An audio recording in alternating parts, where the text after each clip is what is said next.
Skin का दोस्त है। इस सरकार से हम बहुत परेशान हैं। तो आप रैली में क्यों आए हो? हम तो वैसे ही आए हैं, हमें जबरदस्ती लाना है। योगी जी से बैर नहीं, मोदी जी की खैर नहीं। इनके विरोध में कोई भी राजपूत बनिया बामन नरेंद्र मोदी के 22 तारीख का होने वाले कार्यक्रम में शामिल नहीं होगा। दोस्तों बहुत बहुत स्वागत करता हूं आप सभी का। क्या प्रधानमंत्री नरेंद्र मोदी का जादू, मैजिक, करिश्मा अब खत्म हो गया है? क्या नरेंद्र मोदी की सियासत अब खत्म होने वाली है? क्योंकि अब शहर से लेकर गांव तक मोदी का विरोध शुरू हो गया है। अब नारे लग रहे हैं, मोदी तेरी खैर नहीं। ये समर समाज इस बार बीजेपी को बाइकआउट करने वाली है। अगर ये ऐसा रहा, अगर मोदी जी के योगी जी से बैर नहीं, मोदी जी की खैर नहीं, बस ये जानिए। मोदी जो है स्किन का दोस्त है। इस सरकार से हम बहुत परेशान हैं। इस सरकार में कानून व्यवस्था नहीं है, बच्चे बेरोजगार हैं और लोगों को घर उजाड़े जा रहे हैं। मोदी का विरोध न सिर्फ सोशल मीडिया पर बल्कि अब जमीन पर भी दिखाई दे रहा है। मेरठ में प्रधानमंत्री नरेंद्र मोदी की रैली हुई, लेकिन इस रैली का किस तरीके से बहिष्कार किया गया, वो तस्वीरें दोस्तों आप देखेंगे तो आप समझ जाएंगे कि अब नरेंद्र मोदी का जो करिश्मा है, जो जादू है, मैजिक है, वो अब जमीन पर नजर नहीं आ रहा है। क्योंकि अब सीधे सीधे प्रधानमंत्री नरेंद्र मोदी की रैली का बहिष्कार किया जा रहा है। न सिर्फ रैली का बहिष्कार किया जा रहा है, बल्कि उन लोगों का भी बहिष्कार किया जाएगा जो लोग पीएम मोदी की रैली में शामिल होंगे। अगर आपको यकीन नहीं हो रहा है तो आप प्रधानमंत्री नरेंद्र मोदी की ये जनसभा की तस्वीरें देखिए। दरअसल प्रधानमंत्री नरेंद्र मोदी का मेरठ में एक कार्यक्रम था, और आप लोग जानते हैं कि जब प्रधानमंत्री का कोई कार्यक्रम होता है तो वो एक चुनावी रैली की तरह ही होता है। लोग इकट्ठा होते हैं, एक हुजूम आता है। लेकिन पीएम के इस कार्यक्रम में जो लोग आए, उन्होंने जो कुछ खुलासा किया वो बेहद चौंका देने वाला है। और इस बार पीएम के कार्यक्रम में वो भीड़ भी नजर नहीं आई जो भीड़ आम तौर पर होती थी, और जिन्हें इस कार्यक्रम में, इस रैली में बुलाया गया, कहा जा रहा है कि उन्हें जबरन लाया गया था। इस बात का खुलासा खुद उन महिलाओं ने किया जो प्रधानमंत्री नरेंद्र मोदी की रैली में आई थी। सुनिए जरा। कहते हैं ना, बीजेपी वालों ने महिलाओं के लिए बहुत काम किया, महिला सशक्तिकरण, सब चीज तो महंगी कर दी इन्होंने। तो आप रैली में क्यों आए हो? हम तो वैसे ही आए हैं, हमें जबरदस्ती लाना है। शिकायत करना है हो? किसकी शिकायत करोगे? हाँ, यूं ही तो मसला सुनता है नहीं कोई। अच्छा, मतलब आपको बुलाया गया? कौन बुलाया, किसने बुलाया? मैं तो ये मोदी जी लोग की तरफ से आएगा, चलो चलो, नहीं तो क्या क्यों आए, तो सब चीज तो महंगी कर रखी। तो महिलाओं ने खुद कहा कि इन्हें जबरन इस रैली में बुलाया गया, ये इंटरेस्टेड नहीं थी, वो प्रधानमंत्री मोदी की रैली में नहीं आना चाहती थी, क्योंकि प्रधानमंत्री कहते कुछ और हैं और करते कुछ और हैं। मोदी की रैली में आई महिलाओं ने महंगाई को लेकर सरकार को कटघरे में खड़ा कर दिया।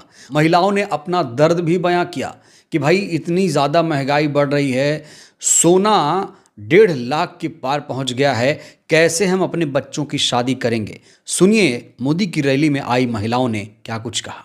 जो गरीब लोग हैं उनकी लड़कियों की शादी कैसे होएगी? एक नोट पिन भी ना खरीद दी जा। सोना देना जरूरी है कि बिना सोने की शादी? बिना सोने के कोई ले जाता ना। उन्होंने को दिया नहीं। 10-12 लाख रुपए नकद मांगे। दहेज देना तो एक अपराध है, कान नाक तो ढके जाएंगे। सिर्फ महिलाएं ही नहीं, बीजेपी के कट्टर सपोर्टर भी अब शपथ ले रहे हैं कि अब हम मोदी की छुट्टी कर देंगे। यहाँ तक कि गांव में भी प्रधानमंत्री नरेंद्र मोदी का विरोध शुरू हो गया है। इसके लिए बाकायदा पंचायत लगाई जा रही है और लोगों से आह्वान किया जा रहा है कि अब बीजेपी को वोट नहीं दिया जाएगा, 2029 में इनको सबक सिखाया जाएगा। सुनिए गांव में बीजेपी के खिलाफ कितना विरोध है, और ये विरोध जानते हैं कौन लोग कर रहे हैं? ये सवर्ण समाज के लोग हैं जो यूजीसी को लेकर विरोध कर रहे हैं, क्योंकि सरकार एक कानून लेकर आई थी यूजीसी, जिस पर सुप्रीम कोर्ट ने फिलहाल स्टे लगा दिया है। अब ये लोग जो प्रधानमंत्री नरेंद्र मोदी का विरोध कर रहे हैं, वो कह रहे हैं कि यूजीसी को रोल बैक करो। तो अब प्रधानमंत्री नरेंद्र मोदी के खिलाफ उनके ही कट्टर भक्त उतर आए हैं। देखिए। यूजीसी कानून वापस लो। भाई साहब, 22 तारीख को प्रधानमंत्री नरेंद्र मोदी का जो मेरठ में होने वाला कार्यक्रम है, समस्त स्वर्ण समाज, समस्त 60-84 और पश्चिम उत्तर प्रदेश का स्वर्ण समाज, हम उसका पूरी तरह बहिष्कार कर रहे हैं। गांव गांव जा रहे हैं कि हमारी माताओं बहनों का शिकार करने के लिए जो गद्दारी हमारे साथ की है, तो यूजीसी जैसे काले कानून ये सरकार लेकर आई है, इनके विरोध में कोई भी राजपूत बनिया बामन नरेंद्र मोदी के 22 तारीख का होने वाले कार्यक्रम में शामिल नहीं होगा। और जो स्वर्ण समाज के लोग इसमें शामिल होते हैं, हम समझेंगे कि अपनी माताओं बहनों के शिकार करवाने के लिए उनके समर्थन में है। और जो हमारे कोई गले टक गया तो इसका इलाज शामिल होने वाले काम अपने हिसाब से करेंगे। 8784 में कोई बस भेजने की जरूरत नहीं है। योगी जी के हम खिलाफ नहीं है, लेकिन नरेंद्र मोदी को पूरा विरोध है और 2029 के चुनाव में उसको वापस गुजरात छोड़ देंगे। सिर्फ जमीन पर ही नहीं, सोशल मीडिया पर भी प्रधानमंत्री नरेंद्र मोदी का विरोध उनके ही कट्टर भक्त कर रहे हैं। यहाँ देखिए, जनार्दन मिश्रा है कोई जो प्रधानमंत्री नरेंद्र मोदी के साथ खड़े हुए नजर आ रहे हैं। ये लिखते हैं कि मेरठ के सवर्णों ने मोदी का बहिष्कार कर दिया। मोदी सोच रहे थे लाखों की संख्या में युवा आएगा, लेकिन हुआ इसके उल्टा। मेरठ के ग्रामीण क्षेत्रों में बस फ्री में भेजी गई, लेकिन लोगों ने जाने से मना कर दिया। तो प्रधानमंत्री नरेंद्र मोदी के कट्टर समर्थक ही अब बीजेपी का किस तरीके से विरोध कर रहे हैं, जनार्दन मिश्रा के इस ट्वीट से जग जाहिर है। यहां तक कि बीजेपी के एक और कट्टर सपोर्टर हैं सुधीर मिश्रा। सुधीर मिश्रा ने तो यहां तक लिख दिया है कि योगी तुझसे बैर नहीं, मोदी तेरी खैर नहीं। यहाँ कहा जा रहा है कि योगी से कोई नाराज़गी नहीं है, लेकिन मोदी से बैर हो गया है, क्योंकि मोदी यूजीसी कानून लेकर आया है। इसीलिए मोदी के कट्टर सपोर्टर, बीजेपी के कट्टर भक्त अब बीजेपी के खिलाफ उतर आए हैं। इनको दिक्कत है यूजीसी कानून से। बड़ा सवाल यह है कि अब बीजेपी इनसे कैसे निपटेगी, और जिस तरीके से बीजेपी के सपोर्टर ही उसके खिलाफ उतर आए हैं, क्या लगता है ये जो नाराज़गी है ये चुनावों तक टिक पाएगी? क्या लगता है कि बीजेपी के कट्टर सपोर्टर अब बीजेपी को वोट नहीं देंगे, या इस बार कुछ अलग करेंगे? मेरठ में प्रधानमंत्री नरेंद्र मोदी की जो रैली हुई थी, उसको लेकर लक्ष्मीकांत वाजपेयी जो कि बीजेपी के नेता हैं, वो सड़कों पर उतरकर माहौल बना रहे थे। तस्वीरें आप देखिए, सड़कों पर उतरकर माहौल बना रहे थे कि प्रधानमंत्री मोदी की रैली को, कार्यक्रम को ऐतिहासिक बनाना है, भारी भीड़ जुटाना है। लेकिन उसके बावजूद इनको सुनने वाला कोई नहीं था। सड़क पर देखिए कैसे अकेले अकेले जा रहे हैं और कोई इनको भाव नहीं दे रहा है। तो बीजेपी की कहा जा रहा है उल्टी गिनती अब शुरू हो गई है। मोदी का करिश्मा जो है वो खत्म होता हुआ दिख रहा है।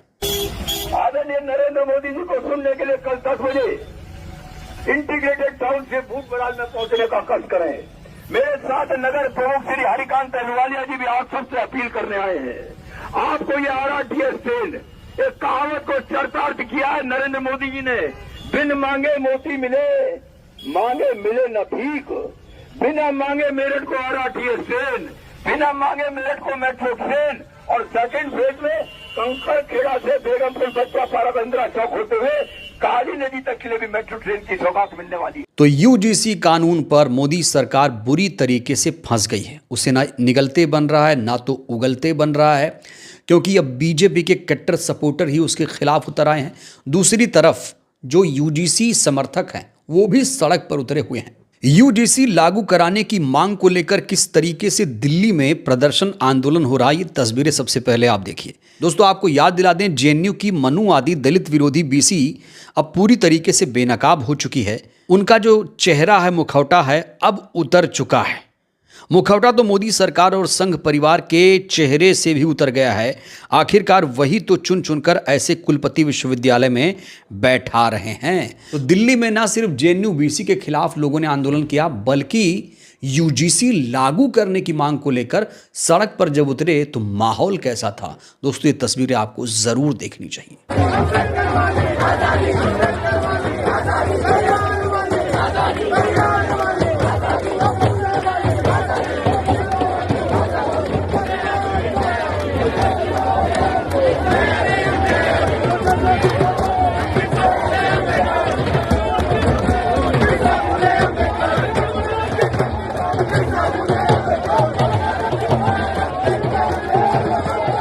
तो इस समय देश में सबसे बड़ा मुद्दा छाया हुआ है यूजीसी का, और इसी यूजीसी कानून पर मोदी सरकार बुरी तरीके से फंसी हुई है। मोदी सरकार के इस कानून का SC ST OBC समाज समर्थन कर रहा है, बल्कि जो गैर बहुजन हैं इसका लगातार विरोध कर रहे हैं। खास तौर से संवर्ण समाज के लोग, आपने देखा पंचायतों से लेकर सोशल मीडिया तक कस्में खाई जा रही हैं, शपथ ली जा रही है कि अब मोदी का बहिष्कार करना पड़ेगा, मोदी की रैली में नहीं जाना पड़ेगा। मोदी को जाति सूचक गालियां भी दी जा रही हैं। कुल मिलाकर अगर ये कानून लागू हो गया तो फिर जो ये सवर्ण अभी विरोध कर रहे हैं वो पक्का मोदी से, बीजेपी से छिटक जाएंगे। लेकिन अगर ये कानून नहीं लागू हुआ तो एक बड़ी आबादी बीजेपी से नाराज हो जाएगी। कुल मिलाकर नाराजगी बीजेपी को झेलनी ही पड़ेगी। बहरहाल दोस्तों, इस वीडियो में इतना ही। जिस तरीके से मोदी का विरोध हो रहा है, क्या लगता है बीजेपी के कट्टर समर्थक इस बार पाला बदलेंगे या फिर वो बीजेपी को ही वोट करेंगे? और यूजीसी को लेकर आप लोग क्या सोचते हैं? क्या यूजीसी लागू होना चाहिए? राय जरूरी है। धन्यवाद।